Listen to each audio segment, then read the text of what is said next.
one day live in a nation where they will not be judged by the color of their skin, but by the content of their character. I have a dream today. At a time when the nation looks back at the fight for civil rights, there's a new battle brewing on Capitol Hill between advocate and Congressman John Lewis and President-elect Donald Trump. The Georgia congressman describing Trump as illegitimate on NBC's Meet the Press after testifying against Alabama Senator Jeff Sessions this week. Sessions, Trump's pick for Attorney General. Early Saturday morning, Trump punching back on Twitter, calling the congressman an ineffective legislator, something Louisiana's United States Representative Cedric Richmond takes offense to.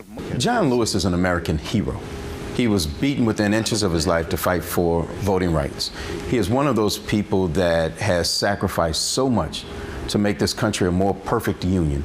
And when he voices concern about a president, it's his concern, but he speaks for a lot of people.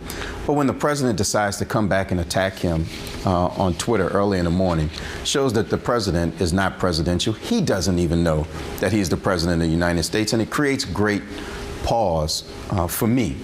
Richmond, alongside Lewis and New Jersey Senator Cory Booker, voicing concerns about Alabama Senator Jeff Sessions. I think that Democratic senators listen. I think independent senators listen. I think most Republican members, both in the House and the Senate, just chalk it up to sour grapes and us opposing him because he's a Trump nominee. But the truth is we're opposing him because of his record and the lack of action in defending civil rights and fighting for voting rights and understanding the role of a consent decree.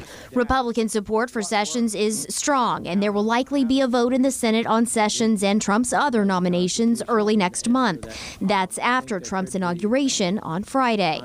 Lewis told NBC he likely won't attend, and now Richmond is considering declining his invitation, too.